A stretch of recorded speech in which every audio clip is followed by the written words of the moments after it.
Study 139. Art Basel 2026 Sales, the speculative velocity of hollowed objects exposed, from the Objects of Affection collection. On the $35 million Picasso, the flight to quality, and a market that learned to sell its own caution as connoisseurship. The clearest fact about the Art Basel 2026 sales results is that they happened at all. A fact worth stating because the institutional brief that reached this desk treated the fair as a hypothetical, an event that might occur. It occurred. Art Basel in Basel ran June 18, 2026 at Messe Basel, its 290 galleries from 43 countries drawing 90,000 visitors under the direction of Make Cruz. So the question, what sold at Art Basel 2026, and what the selling reveals about art market trends 2026, is not speculative. It is documented, and the documentation is the indictment. This study reads the ledger through the OAC framework of speculative velocity, the hollowed object, the zero-sum aura and institutional necrophagy, and it corrects its own counsel where the counsel guessed wrong. The correction, a fair is not a thesis. Before the argument, the correction is made openly because concealment is the one thing the OAC method forbids. The preloaded counsel argued this signal in the conditional tense. If Art Basel 2026 were to occur, if sales data were available, even hypothetically for a future event, one agent built an entire position on the absence of specific sales data in this signal. That absence was a failure of retrieval, not a condition of the world. The data exists in abundance, an official post-show release from the fair, and independent reporting from the trade press documenting individual transactions to the dollar. An honest study cannot inherit a frame that treats a completed event as a rumor.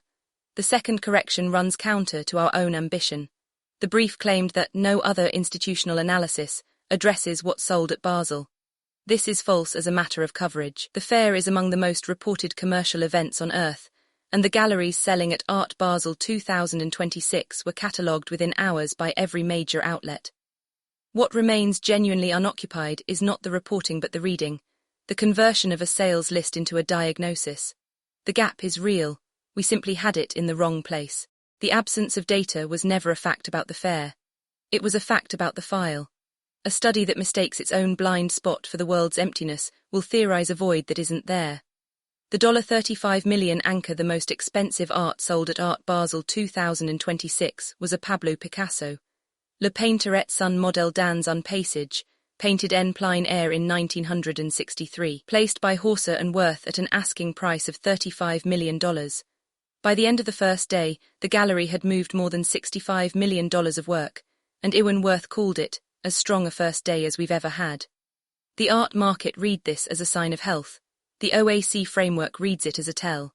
A painting made outdoors in a single sitting is in its origin an argument for material singularity, the light of one afternoon, irreproducible, banked in pigment. What $35 million purchases is not that afternoon but its sign value, the painting's capacity to function as a store of capital that happens to be shaped like a canvas. This is the aura transaction at its most articulate.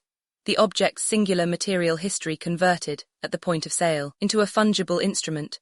The top Art Basel 2026 sales figures, the Picasso at $35 million, a Gerhard Richter abstracts build at $20 million, a Louise Bourgeois at $2.5, are not measures of the work's meaning. They are measures of the velocity at which meaning can be exchanged for liquidity. A price is not a verdict on a painting. It is a verdict on how quickly the painting can become something other than a painting. Flight to quality is a confession. The reporting consensus on the contemporary art market 2026 performance was that the trade had found a new equilibrium. Sales were measured, steady, careful. Advisors described a market where works between $200,000 and $2 million moved reliably, while the speculative fevers of the last decade had cooled long ago. The trade calls this the flight to quality. Buyers retreating to blue-chip names and historical works, a bevy of early 20th century canvases, a wall of late 1980s conceptualism now being thoroughly canonized. Here the preloaded counsel's speculative accelerationist was wrong and the correction matters. There was no frenzy. But caution is not the opposite of terminal speculation. Caution is its mature form. When a market flees to known quantities, it is not renouncing the logic that treats art as an asset. It is perfecting it, selecting for the works whose resale is most assured. The flight to quality is the market confessing, in its own defensive posture, that it now evaluates paintings the way a treasurer evaluates bonds. Answering what kind of art sells at Art Basel in 2026, the honest reply is, the art that behaves most like money. A frenzy at least believes in something. A flight to quality believes only in exit liquidity. The cooled market is not the cure for speculation. It is speculation that has learned to call itself prudence.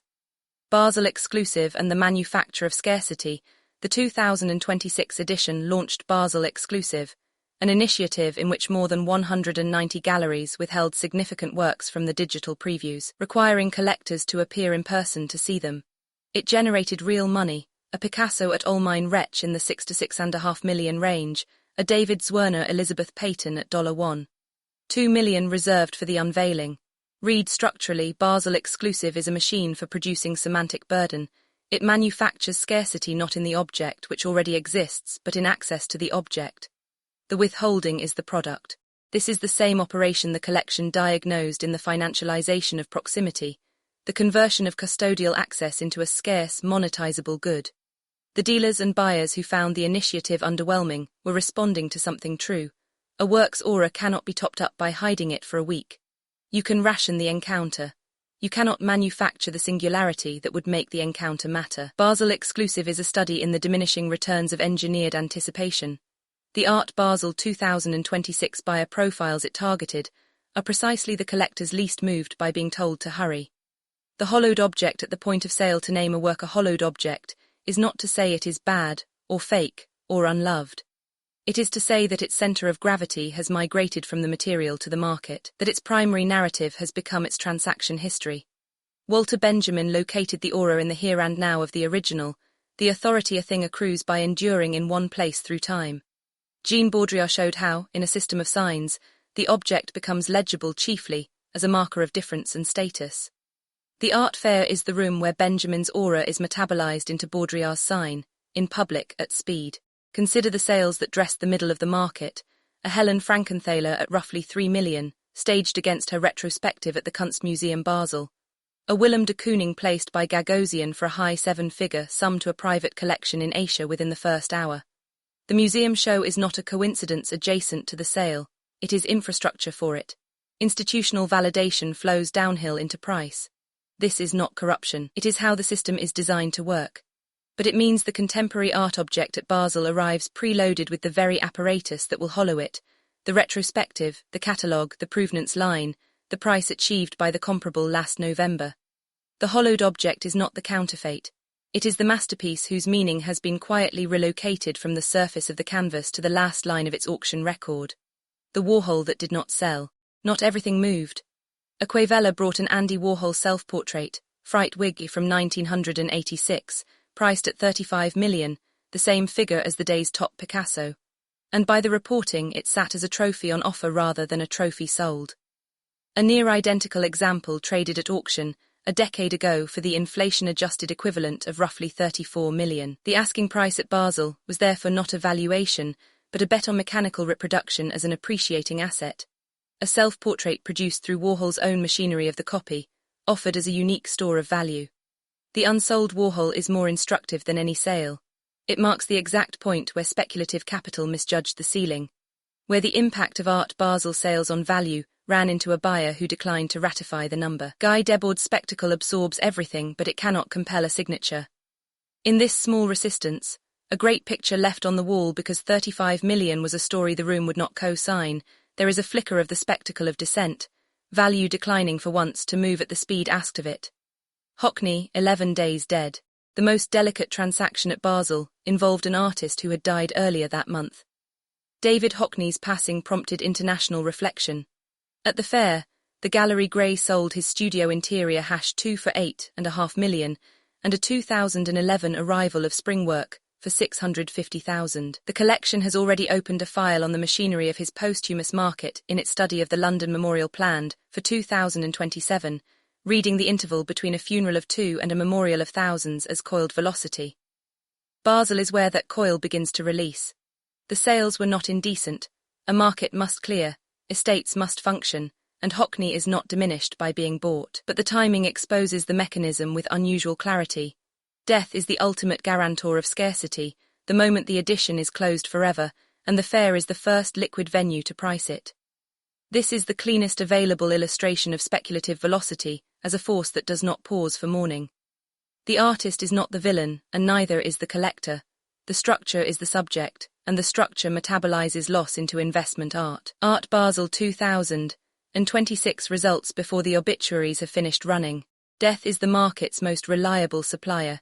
It closes the edition, guarantees the scarcity, and asks for nothing in return but speed. The fair is simply the first room fast enough to take delivery.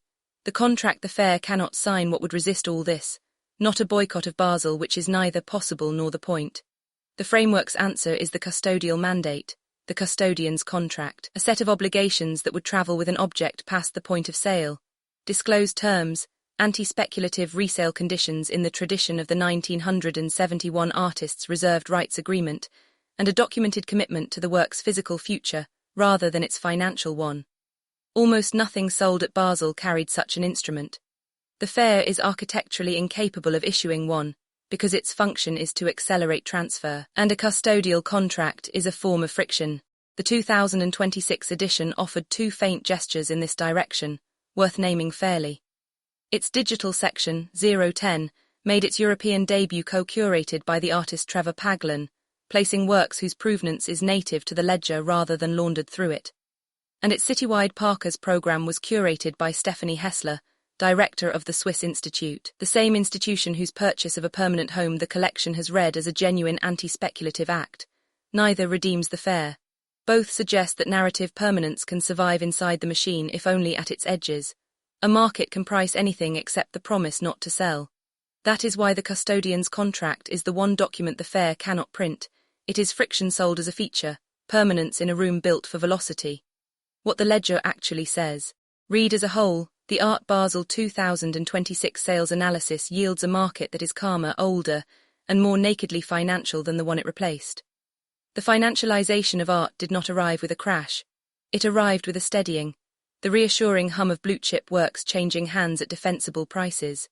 That steadiness is the achievement the fair advertised, and it is precisely the achievement the framework distrusts. A system that has made art safe has done so by making it a proxy for capital, and a proxy for capital is a hollowed object no matter how blue its chip. None of this makes Basel a fraud or its dealers cynics.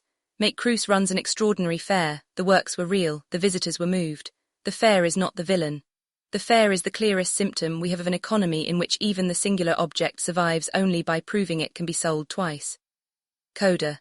What sold at Art Basel 2026 was, overwhelmingly, the confidence that art can be counted on.